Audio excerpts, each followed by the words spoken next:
ஆகாஷ் வான் பாதுகாப்பு சாதனமானது உருவாக்கப்பட்டது. இப்ப பாத்தீங்கன்னா இந்தியாவுக்கும் பாகிஸ்தானுக்கும் இடையே வந்து மோதல் நடைபெற்று வருது. அதாவது பாகிஸ்தான் பயங்கரவாதிகள் ஜம்மு அண்ட் காஷ்மீர்ல பெஹல்காம்ல வந்து அட்டாக் பண்ணிருப்பாங்க.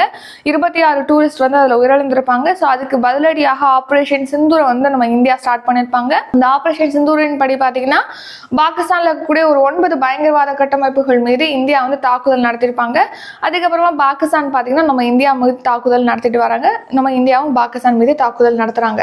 ஆபரேஷன் சிந்தூர் எப்ப ஸ்டார்ட் பண்ணாங்க அப்படின்னா மே 7ஆம் தேதி. இப்போ ரீசெண்டா மே 7ஆம் தேதி தான் ஆபரேஷன் சிந்தூர் ஸ்டார்ட் பண்ணி பாகிஸ்தானுடைய ஒரு 9 பயங்கரவாத முகாம்கள் மீது தாக்குதல் நடத்திருப்பாங்க. அதுக்கப்புறம் பாகிஸ்தான் இந்தியா மீது தாக்குதல் நடத்திட்டு வருது. ஸோ அந்த தாக்குதல்களை தகர்த்துவதற்காக ட்ரோன்கள் அனுப்புறாங்க, விமானங்கள் அனுப்புறாங்க இல்லையா? ஸோ அந்த பாகிஸ்தான் நடத்தக்கூடிய தாக்குதலை முறியடிப்பதற்காக இந்தியாவில் என்னென்ன பாதுகாப்பு சாதனங்கள் பயன்படுத்தப்பட்டிருக்கு, எந்தெந்த பாதுகாப்பு கட்டமைப்புகளை யூஸ் பண்ணிருக்காங்க அப்படிங்கறத நம்ம பார்க்க போறோம். இப்போ 70 கிலோமீட்டர் தொலைவிலான இலக்குகள் வரைக்கும் இது போய் சென்று பராக்-8 வந்து தாக்கக்கூடியது.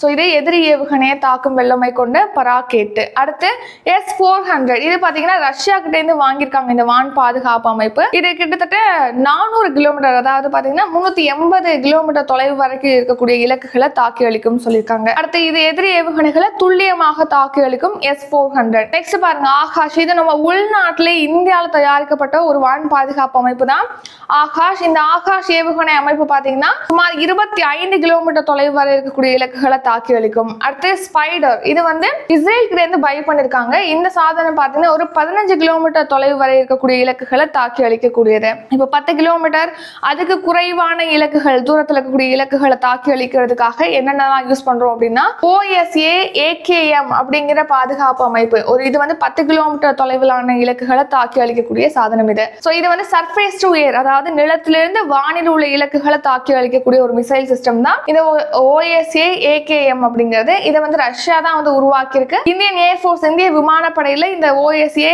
AKM வந்து பயன்படுத்தப்படுது. அடுத்து பாத்தீங்கன்னா ரஷ்யா கிட்ட இருந்து இக்லாஎஸ் ஏவுகணை அமைப்பானது வாங்கப்பட்டிருக்கு. இது வந்து மேன் போர்ட்டபிள் ஏவுகணை அமைப்பு. இக்லாஎஸ்ங்கிறது பாத்தீங்கன்னா ராணுவ வீரர்களே வந்து அவங்களுடைய தோள்பட்டையில சுமந்து கொண்டு பெரிய விமானமா இருந்தாலும் சரி, ஹெலிகாப்டர் இருந்தாலும் சரி, ட்ரோன்களை வந்து வீழ்த்துவதற்காக பயன்படுத்தக்கூடிய ஒரு சாதனம் தான் இந்த இக்லாஎஸ். இது ரஷ்யாவுடைய அதாவது வான் பாதுகாப்பு அமைப்பு. இது 6 கிலோமீட்டர் வரையிலான தூரத்தில் இருக்கக்கூடிய இலக்குகளை தாக்கி அளிக்கிறதுக்கு இதை பயன்படுத்த முடியும். அடுத்து இக்லா-1M. இதுவும் ரஷ்யா கிட்ட இருந்தா பை பண்ணிருக்காங்க. இது வந்து 5 கிலோமீட்டர் இலக்குகளை வந்து தாக்கி அளிக்கக்கூடியது. இதுவும் மேன் போர்ட்டபிள் தான். ராணுவ வீரர்கள் அவங்களுடைய தோள்பட்டையில சுமந்து கொண்டு தாக்க முடியும்.